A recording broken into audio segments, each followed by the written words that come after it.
What up, what up, what up? It's your boy Paul Zane, and I thank you for checking out my last video. This one will be the new one.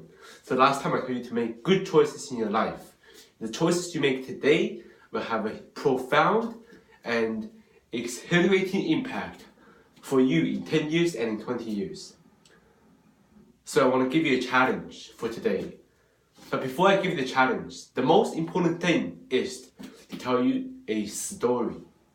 Now, what is the story that I'm going to tell you? Well, I'm going to tell you a story about the presidential candidate, Ben Carson. Well, Dr. Ben Carson, right? When he was young, he did not get a good education. He was not very smart compared to his classmate, living back in Detroit, which is a very poor area. But he understood something. His mother was always very encouraging. His mother told him to always be reading and always be learning. He understood the power of the mind. Reading brought me to places where he had never been before, and it transformed his life. It told him about the value of reading and the value of each day completing one chapter per day. So his mother limited the amount of hours of TV watching for him and his brother, and spent more time on reading. Ben Carson used to be a class dummy, which is probably the last place in his class. But through his influential mother and reading, he became the top of his class. Now, one day there was a very interesting incident. I don't know if you understand this or not, but that incident changed his life forever. It told him that there was something that is very important to him. The teacher asked every single student a question in the class. The science teacher, which teaches geography and geology, he brought a rock to school and asked him, does anybody know this rock? And nobody said anything. But Ben Carson just read something from a book about rocks, where he understood the name of this rock.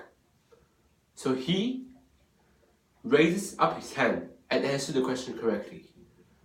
Now, I'm not too sure what type of rock it is, but it's kind of like a hard rock. I mean, I don't even know, but he understood it correctly and he answered it meticulously. Now, Ben Carson, why is he important? You might be asking. Well, first of all, he is very motivated. He learned this from his knowledge, from reading.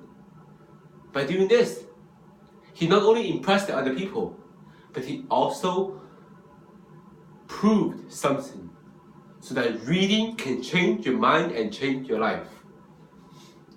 The second thing that I want to tell you is reading, making it as a good habit. Now, many of the successful people in the world, they always were voracious readers. They read vigorously every single day. For example, let's take Malcolm X for example. The most profound and influential activist. What he did for Islam is unforgettable. And what was known as a reading, he read and he studied extremely hard in jail. He did not give up, right? He read. Let's take another example. Charlie Munger, the co-operator of Warren Buffett in Berkshire Hathaway. He told us one thing that I particularly loved is that reading, read, and read. No successful people in the world is not a good and avid reader. You must read, you must think to avoid making impulsive decisions. The second topic is impulsive decisions.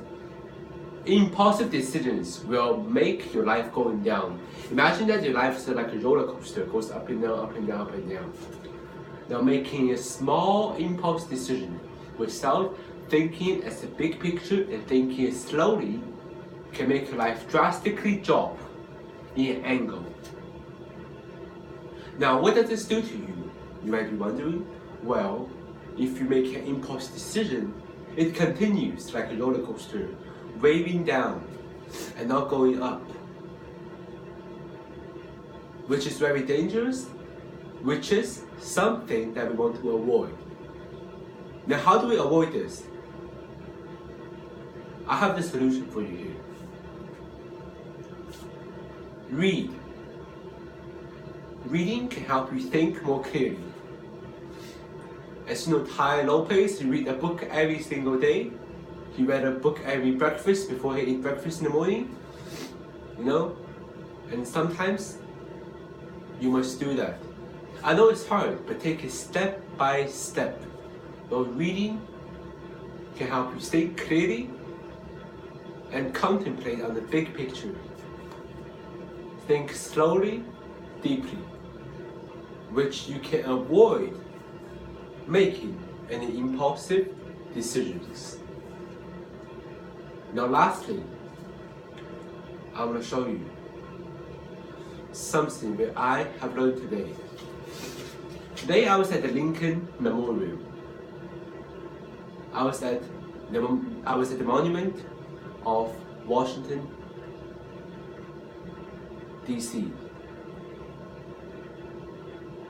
And also, I was at the founding father of Benjamin Franklin, the station. And I learned something. All of them have a common. Abraham Lincoln used to be a farmer, but he later became a clerk at a grocery store and a lawyer, and eventually he became a nominee of the Republican Party, a candidate, and eventually he became the president of the nation and abolished slavery. Now, how did he do this? First of all, he loves to read. Reading is the #1 priority in your life right now. If you're a student, you must learn schoolwork and read. If you're a businessman, you must also read about the market, about what's happening in the world right now, and always stay ahead of the world. And you must also read, no matter who you are, either for pleasure or for the field of expertise. So my challenge for you today, simple, easy. Every morning when you wake up in the morning, I call this the golden hour. The first hour of the day, before you do anything else, sit down quietly and read for an hour without any distraction.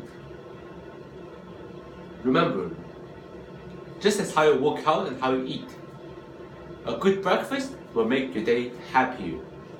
This is the same with a good book and an inspiring piece of information. Will make your day a whole lot better, worthier, elegant, sumptuous, and happier. So remember this, the golden hour. Your model is Ben Carson, Malcolm X, and the value of reading. Thank you, everybody. This is your boy Paul Zane. I'll see you again next time. Goodbye.